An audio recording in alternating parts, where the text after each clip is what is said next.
Hello everybody, welcome to Daily News Simplified, an answer to what, why and how of newspaper reading. Today we shall be analyzing the Hindu newspaper dated 5th of June 2019 of the New Delhi edition.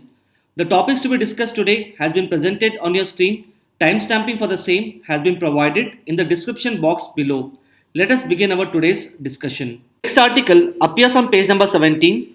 This particular article has appeared in the newspaper in the context of the release of the Global Economic Prospect Report by the World Bank. Hence, this particular article shall be important mainly from the perspective of prelims under the subsection Indian economy. Apart from that, this article is also important because if one looks at the previous year UPSC prelims questions have been asked with respect to the important reports published by certain international organizations. It is in this regard the article which we are going to discuss here becomes important with respect to your prelims examination. Now, as stated before, the Global Economic Prospect Report is published by the World Bank, and the theme for this particular year is heightened tensions and subdued investment. Now, this particular report has highlighted that the global economy as such is facing a slowdown, wherein previously in Jan 2019, the report had estimated that the global economy would grow at the rate of 2.9% in the year 2019-20. However, in its latest release, it has reduced the growth estimates by 0.3% to 2.6%. In 2020, there shall be a pickup in the global economy, wherein the global economy is estimated to grow at 2.8%. Now, these facts and figures which have been highlighted here with respect to the global economy are not that important. However, what is important is the main reasons for the global economic slowdown, wherein first and foremost, the report has highlighted that the global economy has faced a slowdown due to the decline in investment and trade. Wherein if you look at this particular graph, the growth in trade and investment for the year 2018 was approximately around 3%. However, in the year 2019, it is expected that both these parameters would get reduced to around 2%. So this particular decline in the investment and trade can be attributed to the uncertainty which is caused due to the recent trade war. Now what has happened is that because of the recent trade war, some of the export-oriented countries such as China, they have seen a decline in their exports. So due to the decline in their exports, there has been a decline in the investment in these countries as well. And overall, these countries have faced an economic slowdown. So if you look at countries such as China, so far these countries have been contributing significantly to the growth of the global economy. So obviously, a decline in the growth of economies such as China would lead to the decline in the global economy as well. The second main reason for the global economic slowdown has been attributed to the increase in the government debt. Now the government debt here basically refers to the total amount of money which is borrowed by the government in order to finance its expenditure. Now you can look at this particular chart in order to understand the debt level of the different categories of countries, wherein according to this particular graph, the debt level of the advanced economies is as high as 100% of their GDP. On the other hand, the debt level of the developing economies is around 50% of their GDP. Now, with respect to the debt level of the advanced economies, there is large variation in the debt levels. For example, Japan has accumulated a debt which is equal to around 250% of its GDP. On the other hand, if one looks at the debt level of USA, its debt level is around 105% of its GDP. So overall, most of the developed economies have accumulated debts which is far higher than their actual GDP. So the question here is, why have the developed economies accumulated a higher amount of debt? Now the higher amount of debt of these advanced economies is on account of the financial crisis of the year 2008. Now in order to handle this particular financial crisis, the governments of the advanced economies had to pump in huge amount of money in order to boost the demand. And this was done by mainly two ways. First and foremost, these advanced economies started reducing the rate of interest, wherein some of the countries started following the zero interest rate policy, whereas countries such as Japan started following the negative interest rate policy. So the idea here was by reducing the rate of interest, the consumption demand in an economy can be boosted. On similar lines, the government started following the policy of fiscal stimulus.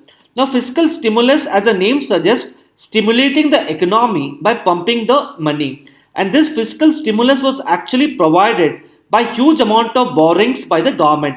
So, since the governments have borrowed heavily in order to avert this financial crisis, overall there has been an increase in the government debt, particularly of the advanced economies. So, how this particular government debt has in turn led to the global economic slowdown presently? So, as stated before, these governments have accumulated a huge amount of debt. In other words, presently these governments have a limited scope to borrow further amount of money for the investment related purposes. And since there is a constraint with respect to borrowing, these governments would in turn start facing an economic slowdown in future as well. The other reasons which have been attributed to the global economic slowdown are the slowdown in the developing economies such as India, China, etc. Apart from that, another reason for the slowdown in the global economy is due to the uncertainty which is caused due to Brexit. So overall, the Global Economic Prospect Report has highlighted that the global economy is facing slowdown on account of a number of reasons. In this regard, the report has raised certain concerns and challenges with respect to the global economy. First and foremost, the report has highlighted that previously some of the low income countries have been able to develop into the middle income countries. However, due to the recent economic slowdown, the low income countries have continued to remain in the same category and they have failed to develop into the middle income categories. So, unless there is a pickup in the momentum of the global economy, these low income countries will continue to remain as low income, and because of which these low income countries will not be able to eradicate poverty and inequality in their countries. Secondly, as stated before, the governments of the advanced economies have accumulated a huge amount of debt. It would mean that in future, if these economies start facing a slowdown, these governments will not be able to borrow more amount of money in order to give a fillip to their domestic economy. And this would in turn adversely affect the growth of the global economy in future. Thirdly, as stated before, in order to handle the financial crisis of the year 2008, most of the advanced economies have reduced the rate of interest in order to pump in money, which means to say that presently there is no further scope for reducing the rate of interest in event of any economic slowdown in future. And lastly, since the global economy is facing slowdown, most of the countries across the world would find it difficult to meet the sustainable development goals by the end of year 2030. Let us now solve the previous year UPSC questions related to the important reports published by the international organizations. So this was the question which was asked in the prelims 2019. The question was the Global Competitiveness Report is published by, and the answer to this particular question is World Economic Forum. The second question asked in the prelims 2019 was which among the following is not a sub-index of the World Bank's ease of doing business, and the answer to this particular question is maintenance of law and order. Now coming to the prelims question asked in the year 2017, the question was which among the following gives the Global Gender Gap Index report. The answer to this particular question is World Economic Forum. In the prelims 2018, the question was the Rule of Law Index is published by, and the answer to this particular question is World Justice Report. On similar lines in prelims 2016, the question was which among the following indicators are used to compute the Global Hunger Index report, and the answer to this particular question was C, that is 1, 2 and 3. So looking at the previous year UPSC prelims question, we can come to mainly two conclusions. First and foremost, you need to remember the names of the reports and their publishing agencies.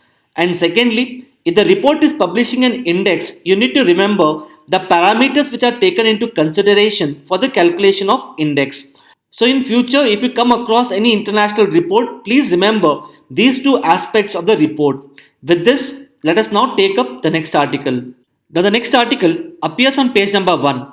Now this particular article here raises certain concerns with respect to the Drugs and Clinical Trial Rules 2019, which was recently released by the Union Health Ministry.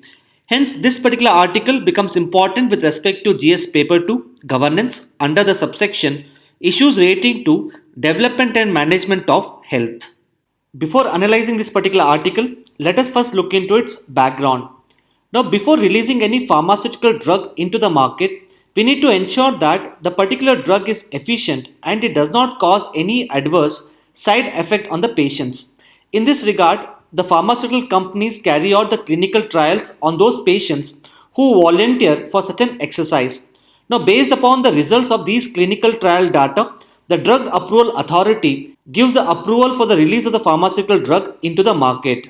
Hence, in order to streamline the approval of new drugs and to carry out the clinical trials in India, the Union Health Ministry has recently notified the Drugs and Clinical Trials Rules 2019. As part of these rules, the Drugs Controller General of India has been given the authority to approve the new drugs as well as the carrying out of clinical trials in India. Now, the basic objective of these newly released rules is to promote the clinical research in the country, and this is done by reducing the time frame for the approval of the new drug, and it also provides for the compensation amount to the patients in case of any adverse impact due to the clinical trials. So, according to the recently notified new rules, the time for approval of the new drugs has been fixed at 30 days for the drugs which are manufactured in India. However, in case of those drugs which are developed outside India, the time for approval of these drugs has been now mentioned at 90 days. So the new rules provide for the time-bound approval of the new drugs. Further, it goes on to state that if there is no communication from the Drugs Controller General of India within this particular time frame, then the application for the new drug would be deemed as approved.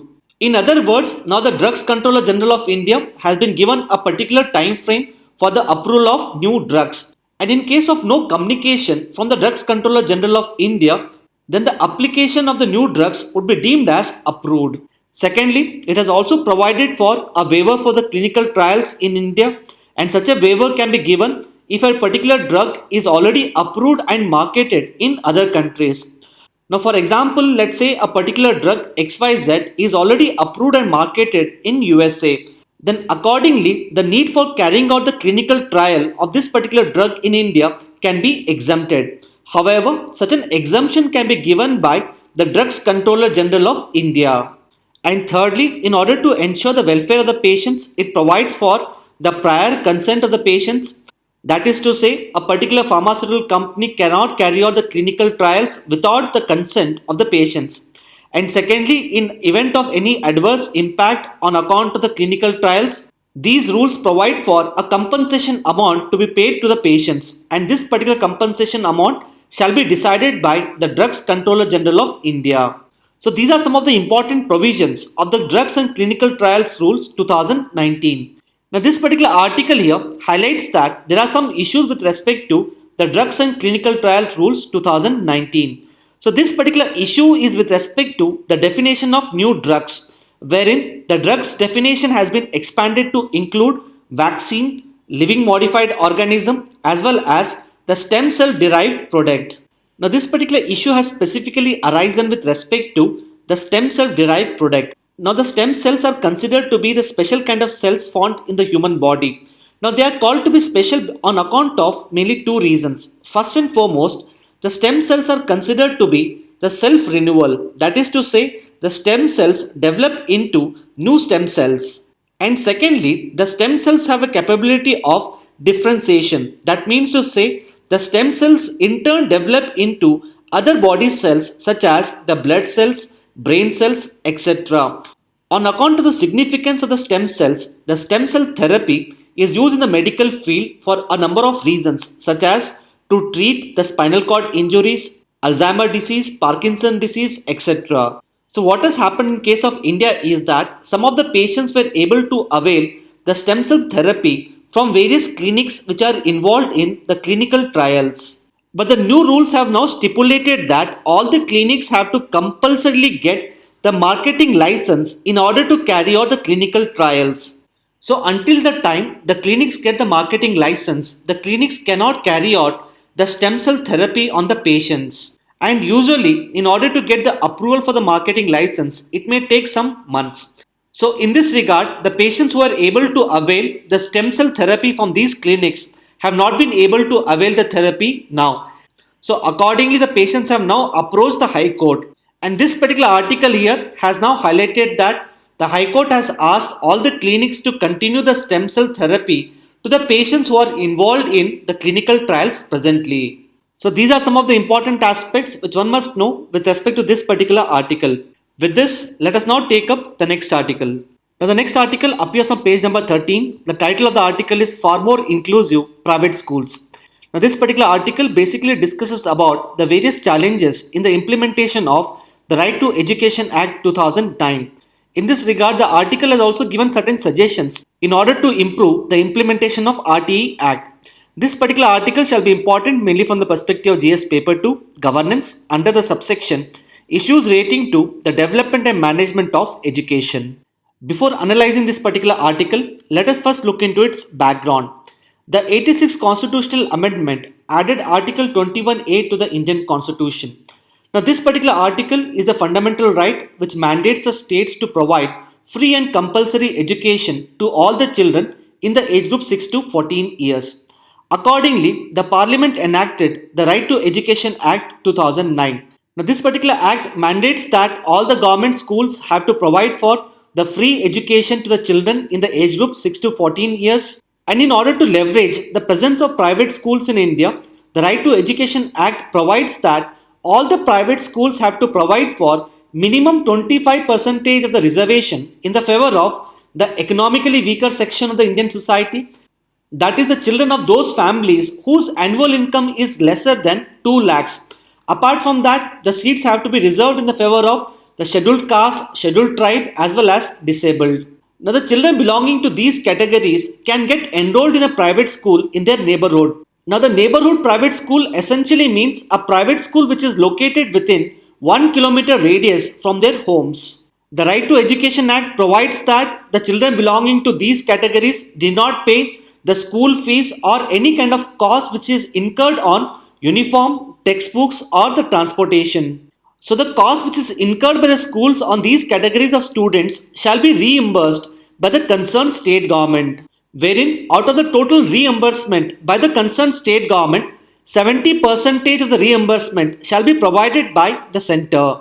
Apart from that, in order to ensure the quality of primary education in India, the Right to Education Act has provided for the detailed norms related to the school infrastructure as well as the teacher-student ratio, wherein the Right to Education Act provides that there shall be minimum 2 trained teachers for every 60 students. Now, as stated before, this particular article here has analyzed various issues with respect to the implementation of Right to Education Act 2009. Apart from that, the article has also given certain suggestions in order to improve the implementation of the RTE Act 2009. Hence, as part of this video analysis, let us understand these two aspects of the article. Now, the first issue with respect to the implementation of Right to Education Act is that most of the private schools have failed to provide 25% of the seats to the poor and vulnerable sections. For example, in case of Maharashtra, there are 21,000 vacancies in the seats which is reserved for the poor and vulnerable sections. On similar lines, in case of Delhi, almost around 80% of the private schools have not been following the provisions of the Right to Education Act. The second issue highlighted in this article is with respect to the difficulty in searching the neighborhood private school. As we have discussed before, the neighborhood private school is essentially a private school which is located within 1 kilometer radius from the homes of the poor and vulnerable sections. Now, the article has highlighted that it has become extremely difficult for the parents of the poor children to search for these neighborhood private schools. In this regard, the article has highlighted that we need to follow the model adopted by the Tamil Nadu government. Now, the Tamil Nadu government has created a centralized database of the schools along with their GIS tagging, and this has made it easier for the parents to search for the neighborhood private school. The third concern raised in this article is with respect to the finances. Now, as stated before, the private schools are not allowed to collect either the tuition fees or any kind of fees which is incurred for uniform, textbooks or transportation. However, the article has highlighted that the schools have been collecting the fees for the uniform as well as textbooks from the students belonging to the poor and vulnerable sections.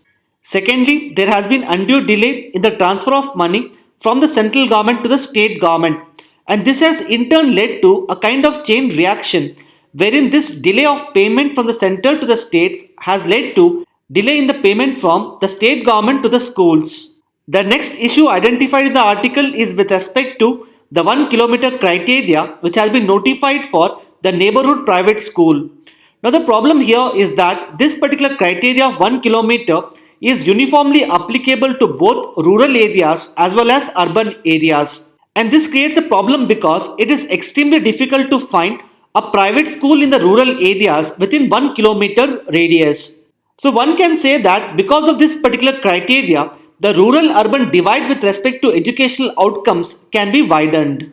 Hence, the article has suggested that we need to follow the Kerala model, wherein the Kerala model has given sufficient amount of flexibility with respect to 1 kilometer criteria. For example, in case of rural areas, some of the limitations related to terrain have been taken into consideration. So what we need to do here is that we should not adopt the 1 kilometer criteria for both rural and urban areas. Rather, in case of rural areas, sufficient amount of flexibility should be incorporated. Now, based upon these issues, the article has given certain suggestions in order to improve the implementation of the Right to Education Act. The first suggestion is with respect to the streamlining of the admission process. Now, presently the time frame for the getting admission in a private neighborhood school is quite less. Because of this particular reason, most of the parents are missing the deadline for getting their children enrolled in the private schools. So accordingly, the article has highlighted that the admission process should have a longer time frame. Secondly, in order to streamline the process of admission, the article has highlighted that we need to provide for a single window online process which would make it easier for the parents to get their children enrolled in the private schools. Apart from that, the article has also suggested that the Government of India has to build a mobile application. Such a mobile application has to provide for the details of all the neighborhood schools along with the number of seats which are vacant in such schools. Secondly, in order to improve the compliance of the RTE Act by the private schools, the article has suggested that all the concerned state education department have to carry out the compliance audit of all the private schools on a yearly basis. So as part of this compliance audit, the state education department should ensure that all the private schools are following the norms which are laid down under the Right to Education Act. Thirdly, in order to improve the accountability of private schools, the article has suggested that the government should continue to provide aid to only those private schools which are complying with the provisions of the Right to Education Act. Further, if any school is violating the provisions of Right to Education Act, such a school should either be imposed a penalty or its recognition should be taken away. And lastly, as discussed before, there has been undue delay in the transfer of finances from the center to the state. On account of this, the article has suggested that the central government should release the funds in a timely manner. So these are some of the important aspects which one must know with respect to this particular article. Further, based upon our video analysis, a mains question for your practice here could be: examine various issues in the implementation of Right to Education Act 2009. Also provide some suggestions in order to effectively implement the various provisions of this Act. Now you can try writing answer to this particular question based upon a video analysis. With this, let us now take up the next article. Now the next article appears on page number 12. The title of the article is The Immediate Neighborhood. This article shall be important mainly from the perspective of GS Paper 2, International Relations, under the subsection Regional Groupings Involving India or Affecting India's Interest. Prime Minister Narendra Modi had invited the leaders of the SAARC nations for his first swearing-in ceremony, which was conducted in the year 2014. However, during the recent swearing-in ceremony, rather than inviting the leaders of SAARC nations, the Prime Minister Narendra Modi has invited the leaders of the BIMSTEC group. In this regard, concerns have been raised that India is giving less emphasis to the SAARC group of countries. However, the author of this particular article here has highlighted that even today SAARC has a lot of potential in order to generate shared interest among its members. Hence, as part of this video analysis, let us understand the importance of SAARC from the perspective of India.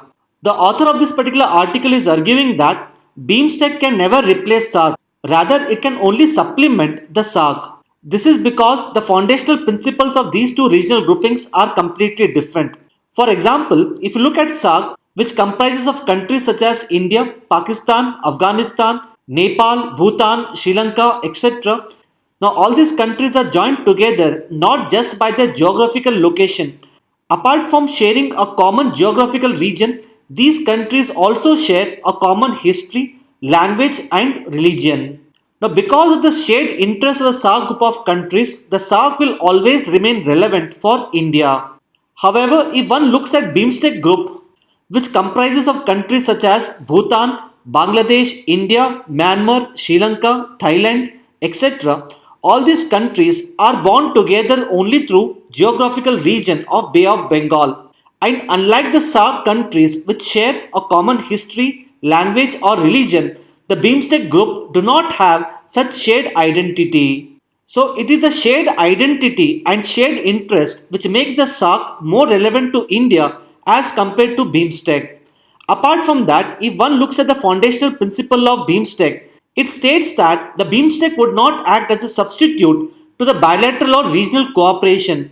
The BIMSTEC would only supplement the efforts of the bilateral and regional cooperation.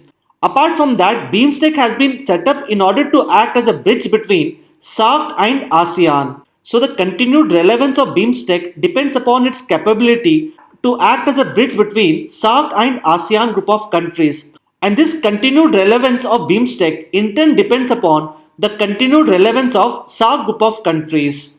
In other words, as long as SAARC is relevant, BIMSTEC will also remain relevant. It is precisely because of this particular reason the author argues that BIMSTEC would only supplement the efforts of SAARC and it would not be able to replace SAARC. The second aspect of the article is with respect to the rapid progress which is made by SAARC. Now, for example, since its inception, SAARC has created a lot of common platforms in several fields such as agriculture, education, health, science and technology, and the setting up of the South Asian University in New Delhi. However, with respect to BIMSTEC has not made much progress. This can be seen in the fact that the Secretariat for the BIMSTEC was formed only in 2014. Thirdly, the author of this particular article highlights that the criticisms leveled against the SAARC are invalid. Now, one of the major criticism of SAARC is that it has become defunct due to the escalation of tensions between India and Pakistan as well as the Pakistan's opposition to the various connectivity projects such as the motor vehicle agreement. So because of the tensions between India and Pakistan and because of Pakistan's opposition to various connectivity projects, critics have argued that SAARC has been unable to fulfill its potential. However, the author of this particular article is highlighting that this particular criticism can be leveled even against other regional groupings as well. Now, for example, the Bangladesh, Bhutan, India and Nepal grouping had decided to implement the motor vehicles agreement. However, this particular agreement was not implemented due to the opposition from Bhutan. On similar lines, presently the ASEAN and its 6 free trade partners are involved in the Regional Comprehensive Economic Partnership Dialogue. Now, this particular RCEP seeks to promote the free trade agreement between ASEAN and its 6 free trade partners. Now, even this RCEP grouping has failed to achieve consensus mainly on account of India's opposition. So, the author of this particular article is highlighting that the problems faced by SAARC are not unique. Rather, such problems are faced even in other groupings such as the BBIN group as well as the RCEP group. It is because of this particular reason we cannot say that the SAARC has become defunct. Now, because of these reasons, the author is highlighting that SAARC will continue to hold relevance for India in order to promote the shared interest in the South Asian region. However, in order to achieve the full potential of SAARC, the author has argued that SAARC should adopt ASEAN minus X formula. Now, what exactly is this particular formula? One of the major criticism leveled against the SAARC is that it is becoming defunct due to the tensions between India and Pakistan as well as Pakistan's opposition to various projects and initiatives under the SAARC. Hence, in order to avoid this particular problem, the author of this particular article has highlighted that the SAARC should adopt ASEAN minus X formula. Now, as part of this particular formula, all those members who are unwilling to join any new project or initiative under the SAARC, they should be allowed to join at a future date. So this particular formula would enable those members who are willing to join a new project or initiative to continue with the project, and overall such a formula would lead to the success of SARC in future. So these are some of the important aspects which one must know with respect to this particular article. Further, based upon a video analysis, a mains question for your practice here could be: the BIMSTEC group cannot emerge as an alternative to SARC. It can at most supplement the efforts of SARC. Critically analyze. Now you can try writing answer to this particular question based upon a video analysis. With this, let us now take up the next article. Now the next article appears on page number 24. Now this particular article talks about the release of the first ever Sustainable Development Goal Gender Index. Hence, this particular article becomes important mainly from the perspective of prelims under the subsection Economic and Social Development. In the year 2015, the United Nations General Assembly adopted a 2030 Agenda for the Sustainable Development. Now, this 2030 Agenda can be considered as a blueprint to bring about the prosperity of the planet and the people across the world. The 2030 Agenda basically consists of the 17 Sustainable Development Goals that call for the urgent action to be taken by the countries in order to promote the sustainable and inclusive growth.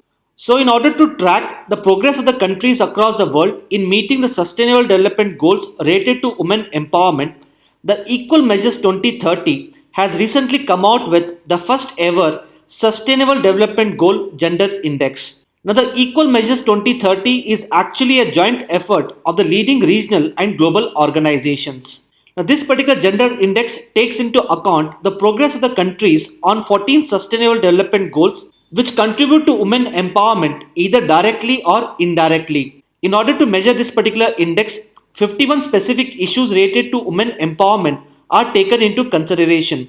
Now, some of these specific issues include the gender-based violence, issues related to the health and education of the women, etc. So, based upon these 51 specific issues, the index value is calculated, where if the index value is equal to 100, it would mean that a particular country has already achieved the target. On the other hand, if the index value is 50, it would mean that only half of the targets which are mentioned under the 2030 agenda.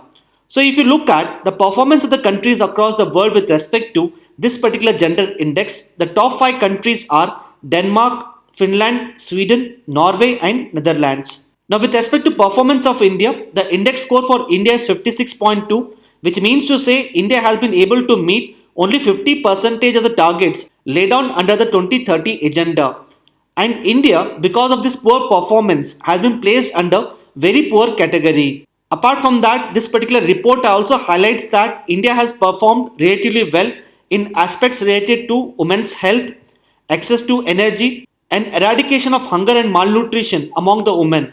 However, India has got very poor score with respect to the adverse impact of the climate change on the women, low level of employment of the women in the industries, poor infrastructure for the women, and lack of innovation in order to promote the sustainable development goals for the women. So with respect to Sustainable Development Goal Gender Index, first and foremost you need to note the publishing agency, how the index value is being calculated, and thirdly, India's performance on this particular gender index. So these are some of the important aspects which one must know with respect to this particular article. Now the next article appears on page number 24. The title of the article is An Experimental Ebola Cure May Also Protect Against the Nipah Virus. This article shall be important mainly from the perspective of prelims under the subsection General Science and Technology. In our yesterday's DNS, we had discussed about the outbreak of Nipah virus in the state of Kerala.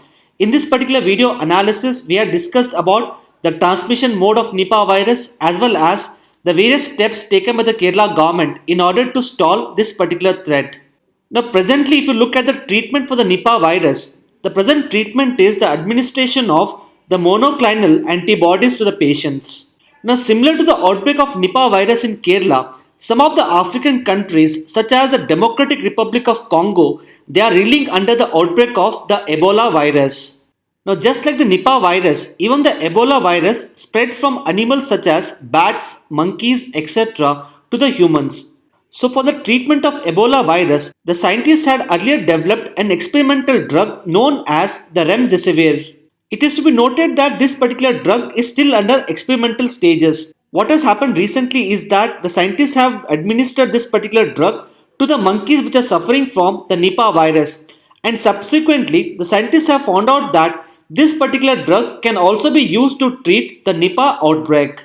However, as stated before, this particular drug is still under experimental stages and its full-fledged efficacy is yet to be proved.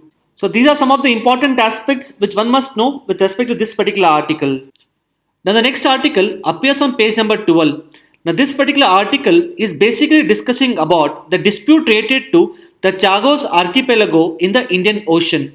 This particular article is basically highlighting the fact that India can play a very important role in bringing about an agreement between Mauritius, United States of America and UK with respect to resolution of this particular dispute related to the Chagos Archipelago. Now this particular dispute related to the Chagos Archipelago has been comprehensively been covered in our DNS dated 26th of February 2019 by Ankur sir. In this particular DNS, we have discussed the background related to this particular dispute as well as what kind of role India can play with respect to resolution of this particular dispute. Hence, I request you all to go to this particular DNS dated 26th of February 2019 in order to understand the various aspects of this particular issue. Now, based upon our video analysis, these 4 questions shall be a prelims question for the practice. Please pause this video and try to find answers to these 4 questions. We shall be discussing the answer after 5 seconds. The first question here is, which among the following could be the implications of the Drugs and Clinical Trial Rules 2019? The first option here is it would lead to the faster approval for the new drugs. As we have discussed, the Drugs and Clinical Trial Rules provide for a time-bound approval for the new drugs. Hence, this statement here is correct. The second statement reads as the clinical drug trials for the drugs approved and marketed in other countries may be exempted in India. Even this statement here is correct. The third statement reads as the patients undergoing the clinical trials would not be able to seek the compensation due to the adverse impacts. Now, as we have discussed, this statement here is wrong. This is because the rules provide for adequate amount of compensation to be paid to the patients. So, accordingly, the answer to this particular question is A, that is 192 only. Now, coming to the second question, the question here is consider the following statements related to the government debt. The first statement here is, in general, the government debt of the developing economies is far higher than that of the advanced economies. Now, this statement here is wrong. This is because, as we have discussed, in general, the government debt of the developing economies is around 50% of their GDP. However, if one looks at the government debt of the advanced economies, it is as high as 100% of their GDP. The second statement reads as higher level of government debt leads to a higher rate of inflation and may curb investment. As we have discussed before, the government debt here basically pertains to the total amount of money borrowed by the government. So if the government borrows more amount of money and if such money is pumped into the economy, then it will lead to increase in the money supply, leading to a higher rate of inflation. Apart from that, a higher level of government debt reduces the ability of the government to undertake the fiscal stimulus package, and this can lead to a decrease in the investment. So this particular option here is correct. So the answer to this particular question is B. Now coming to the third question, the question here is consider the following statements related to the Sustainable Development Goal Gender Index. The first option here is it is published by the United Nations Development Program, and as we have discussed, this statement here is wrong. The second statement reads as it takes into account all the 17 Sustainable Development Goals in order to track the performance of the countries on the women empowerment. Even this statement here is wrong. This is because the Sustainable Development Goal Gender Index takes into account only 14 Sustainable Development Goals which are either directly or indirectly contribute to the women empowerment. So the answer to this particular question is D. Now coming to the fourth question, the question here is consider the following statements related to the Right to Education Act 2009. The first statement here is it provides for free and compulsory education to the children in the age group 0 to 14 years. This statement here is correct. The second statement reads as it provides for minimum 33% seats to be reserved in the private school for the benefit of the economically poor section.